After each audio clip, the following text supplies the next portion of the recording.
incremental and iterative evaluation.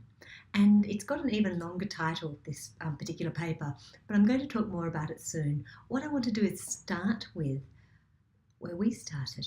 Okay, so the point that we started with, Karen Miller, who researched the paper, and I, is with failure. Okay, and the main point that we started with is we don't always know what to do with failure in libraries. And there's a couple of big questions that we were talking around that inform where we're going with this. So the big questions are, how do libraries define failure? And can libraries deal with failure better? However, the study that we've done is we've done just a very, very small study, and our small study looks at a very small part about what we do now. So our main context is around failure and failure in libraries, but we've had to narrow it down to a very small part of what we do now. So Karen Miller is my co-researcher. She works in information services, in teaching and learning in the Curtin University Library. I teach in the library school. And one day we were at the Veggie Patch, which is our local campus coffee shop. And Karen was telling me I was really excited about a project for Orientation Week, but it failed.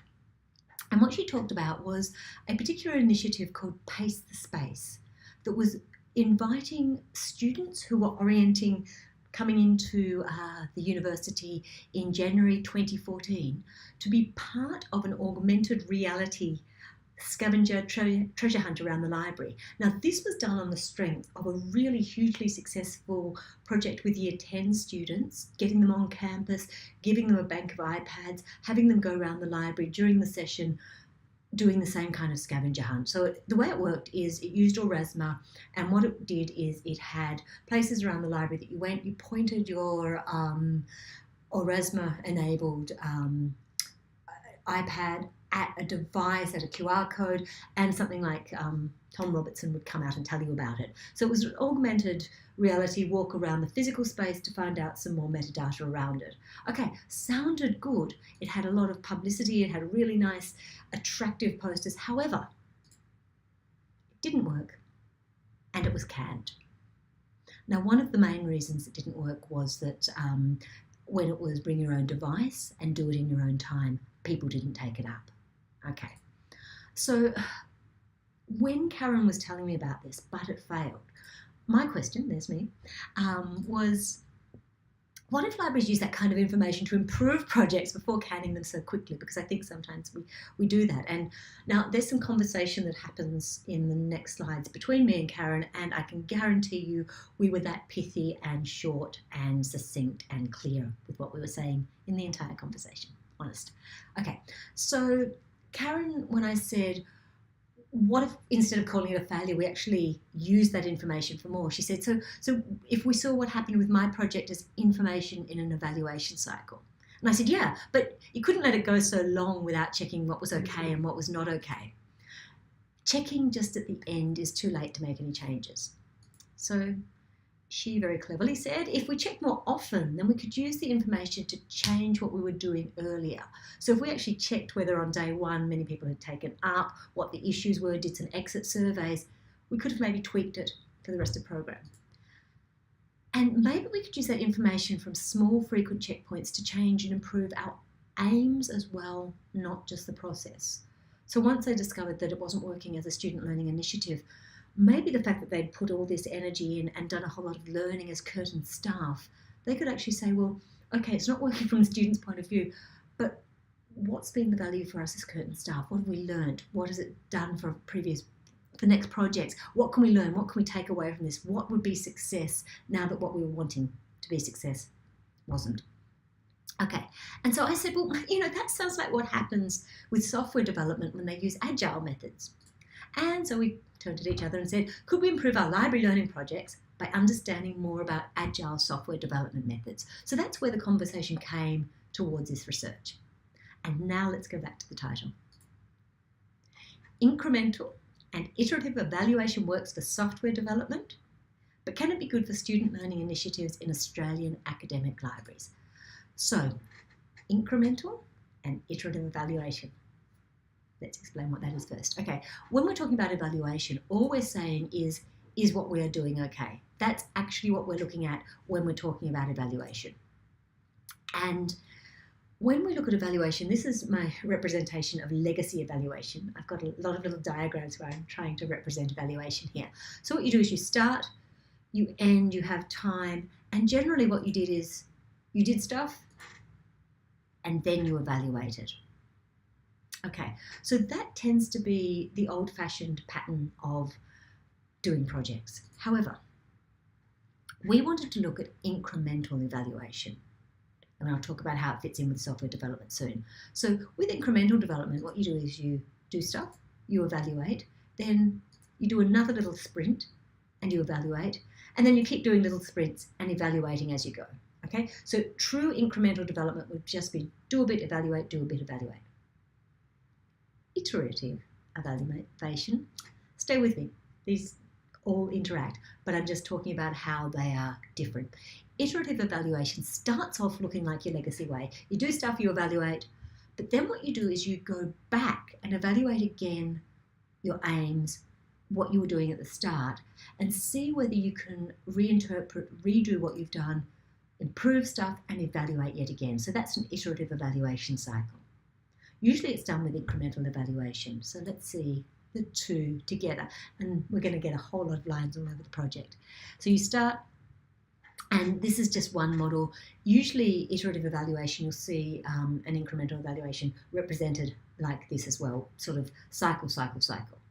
But incremental and iterative evaluation, you do stuff, you evaluate, and like we saw before, you go back, you evaluate again, you improve stuff, but then you do stuff again, and then you go back again to the start, evaluate that point, evaluate yet again, tweak, improve, do stuff. Okay, so all the time you're actually changing, looking back. Every time you've got more information because you've done stuff, you use that as information gathering as well as working on the project in order to evaluate and change what's happening with the project. Now, with this, it means that actually things happen to your project as they ought to. So instead of being a straight line from start to end, what happens is when these incremental and iterative evaluation cycles get put over the top, your project goes like this. So the aims, what it's doing, actually changes too, and that's what's meant to happen. So it's quite different to let's decide what we're going to do it, and then let's look back and see what we've done. So the next part of our long title is it works for software development. Okay, once upon a time, the main way of software development was what's called waterfall. Now, I don't think software development was ever strictly done in waterfall, and here and in the paper, I do the quickest ever description of waterfall and different software development methods. Please go and find out more about it because it's really fascinating stuff, the history of software development. However, waterfall development involved specifications and a timeline set at the start of the project. Milestones were preset, time, staff, and budget. And a lot of this came out of military requirements in the US for software, and they actually treated it like any other military requisition. So milestones are preset, time, staff, and budget. Can you produce that? Working code's presented at the end of the project, and that's when the client testing happens.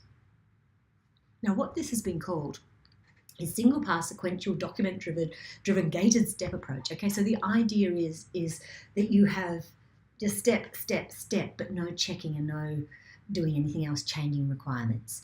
As early as 1984, there were mutterings that in reality software development is a complex, continuous, iterative and repetitive process. Now, there were mutterings before then, but this is sort of where the muttering started. And I guess the touch point that you can point to is in 2001, when a number of people who were practicing different software development methods that used a more iterative approach, they met in a hotel room and they produced the manifesto for agile software development. Now, I've got this up like this because the copyright says that you need to display the whole lot if you're going to display it, right? But what we're interested in is just this. They valued this against that, that against that. You can go and look at that in your own time, but I just wanted to show you what it looks like. The most important thing that for our purposes though, is the idea that Responding to change is more important than following a plan in order to be flexible and agile. Okay, so they described a whole lot of different software development methods with these things in common, generally as agile.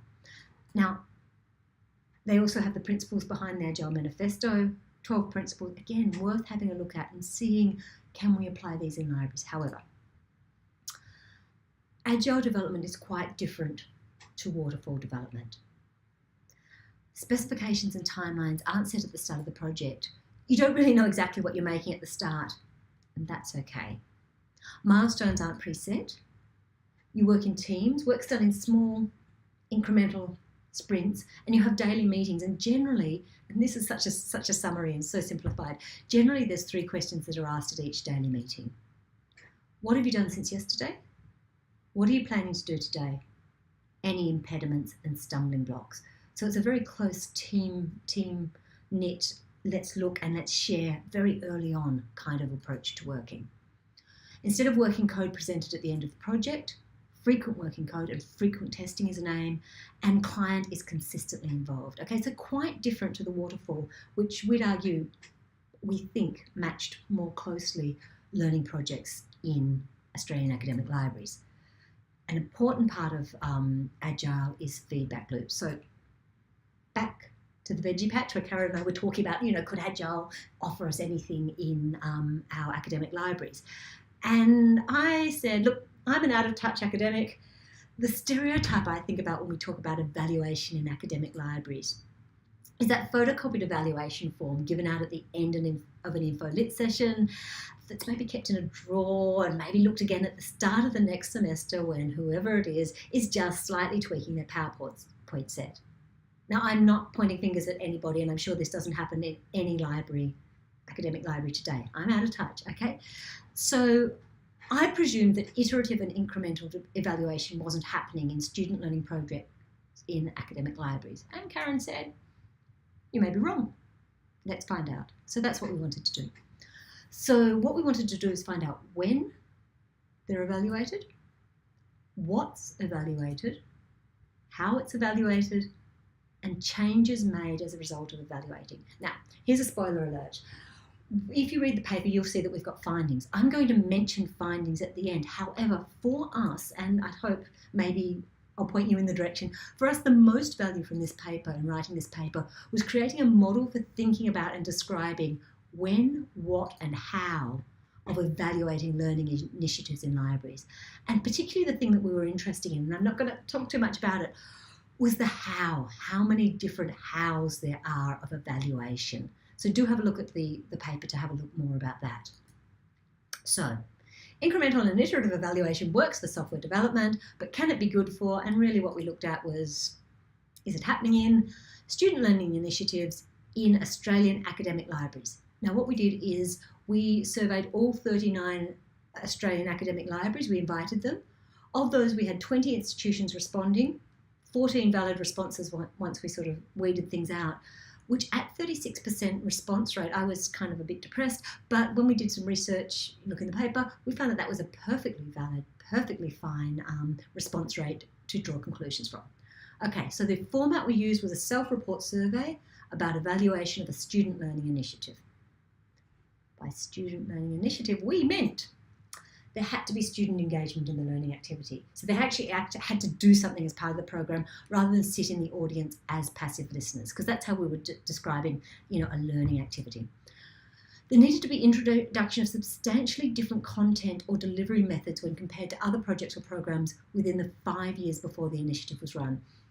And the reason we did that was that we wanted to make sure that we were getting projects that probably haven't been finessed too much, that there was still room for tweaking. But also we thought, well, this is going to have people who are most likely to be using more modern methods of delivery and content and maybe of evaluation.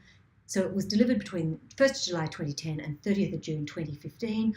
Because this survey happened at the end of 2015, we reasoned that people who were there when it was implemented would still be there and able to answer our question. Quite pragmatic. Okay, so the when of what we asked. With our evaluation points, remember we had our project back there. We looked at 4 evaluation points. We looked at before, during, 24 hours after, and more than 24 hours after. We could have had it in more sensitive increments, but what we wanted to do is just generally say, look, are there increments being looked at? And we just figured pragmatically that these would be the ones that people would most be able to remember this far on afterwards when we asked them about it. But what was evaluated? Okay, so what we did is we were really lucky to come across Booth's Reflective Teaching, Effective Learning, which we really like. I'd refer you to that text and have a read of it. It's great. So she talks about in student learning or information-lit programs in instructional literacy, that what we do is we look at the learner, the context, the content, and the educator. Now, what we did is we tweaked it a little bit because we wanted to explain it for our participants. So we did have learner, and we said that's existing knowledge and skills, preferred content, preferred method, competencies achieved. Context, we changed to method of delivery. So the timing, location, length of session. Content, we kept as content, so relevance, depth, missing topics, complexity. And educator, we actually said library staff, so anybody who basically from the library who touched them. So communication skills, attitude, preparedness, that type of thing. So those were the 4 things that could be evaluated during those 4 different periods. And this is the last time I'm going to mention it. I just like this finding. We're not going to make a lot of it. However, what we found was generally the most evaluated things. There were 3 kind of evenly distributed learner, content, method. People seem to be evaluating the library staff the least, which is interesting in itself. A whole other paper in it. Okay. The how is where it got interesting and exciting for us. What we did is we looked at some of Megan Oakley's stuff, we looked at Charles Booth, we looked at some literature around evaluation, and we came up with 16 different methods that people could use to evaluate, which we really rather liked. Now, I'm not going to let you have a look at those right now. It's in the paper, and I'm going to talk about them in a little while. So this allowed us to prepare an evaluation matrix, and this is where we sort of found this really fine-tuned, nice instrument. So with the evaluation matrix, what we had is we asked for learner, content, library staff, and method that people fill in this grid. So before, during, immediately after, more than 24 hours after, not used or not applicable for these 16 methods. So we had 4. What we wanted to do is make it easy so they didn't have to keep rereading different methods. So it was exactly the same methods presented to them. And they were asked to say, did you do these at these time periods? So what the evaluation matrix allowed us to do was we had down the bottom when, and that gives us before, during, 24 hours after, and more than 24 hours. Then on the y-axis, we've got what, which were those 4 aspects: library staff, content, method, learner. So from that we could tell, and people could indicate they tested the method during the initiative, or the library staff before, or the method less than 24 hours. Okay, so we could get all those evaluation points. They could say what they were testing and when they were testing it. So they were allowed to do that as many times. So that grid could have been totally filled. Now, then we added the other dimension of making it 3-dimensional when we actually looked at how. So with how, we've got those 16 different ways of doing things added in. So instead of just method during, there's 16 different ways that we said, did you test method during one of these 16 ways? So one of the ways they could have indicated it was conversation with actual participants. And so you've got that fine-tuned 3D matrix. So there's an awful lot of information we found that way. Now, we didn't practice what we preached. We should have done more iteration. We should have done more testing. Because what we found when we were doing the results, and we actually got around it quite legitimately, however, what we found is when we looked at those different ways that we wanted to have, so we had standardized questions, we looked and we thought, hold on, a small-scale pilot version of a planned activity, how are you going to do that after? And if you've got computer-generated analytics, that would work for content, method, and learning, but I'm not sure how you do it for library staff. Now, what we didn't want to do was then discard some of those so that all we were left was only methods that could apply for the 4 collection points, for the 4 types, because it might well be that one that's the best way to evaluate one isn't applicable to another time period or another type of what, in which case it would be totally discarded and that wouldn't be legitimate. So what we did is we did a bit of tweaking and balancing, and the paper explains what we did in order to weigh those with less opportunity, less possibilities. So something like before, something like after, once we knocked out that before, you can't do a pre-pilot after, it would be left with 15 rather than 16 possibilities, so we changed the weighting. Have a look in the paper about what we did. So as a result, we did have findings. The first finding was there was incremental evaluation. There definitely was. So what we did is those time period that any aspect was evaluated, before, during, within 24 hours, and more than 24 hours after, there was evaluation in all of those time periods. Our second finding is that many evaluation methods were used in each time period. And if you want, at the end of this presentation, I can go back to this slide, so I won't go into it too much. However, if you look, each one of these columns is before, during, 24 hours after, more than 24 hours after, so a time period. These 4 down the bottom are the content learner, method, and library staff. And then each one of these dots, these coloured dots, each coloured dot is a different method, and how big it is on that little graph is how many responses there were. And you can see that there's, that really big dot is 10. So what you can see is something like informal observation and feedback by library staff, which is that green line across the middle, was done a lot. You can see that in the period before, there was a lot of evaluation happening, and in the 24 hours after, there wasn't much evaluation that involved discussion with an external community of practice, for example. So what you can see from that is, yes, there was an awful lot of evaluation in different methods happening all the time. Now, finding 3 is interesting, however. The third finding that we had was that there was hardly any iterative evaluation. So what we discovered is, yes, there was incremental evaluation, lots of evaluation happening in different time periods. It was happening in a lot of different ways. However, was it being used and looked at? So the idea of what happened, were there changes made? So if you look at the time period any aspect was evaluated, before and during, so before it ended, you've got 53% of all evaluations happening. However, we asked them, did you change the method at all? At what time? And they could have answered, every single question, every single response of these, they could have, each one of these could have been 14, 14, 14, 14. They could answer every one. However, when we said, did you change the method of delivery in response to evaluation? And remember, 53% of all evaluations was happening during and before. Yes, before delivery, and yes, during delivery, there's only one change reported. So that 53%, lots of evaluation happening, not change to method. Let's have a look at content. So we asked, did the content of the material change in response to evaluation? Again, before, during, no reports of changes to the content before or during. Okay, so let's look at the other place where you can gather evaluation. More than 24 hours after and within 24 hours, that's a total of 47% of all evaluations. So was there changes happening there?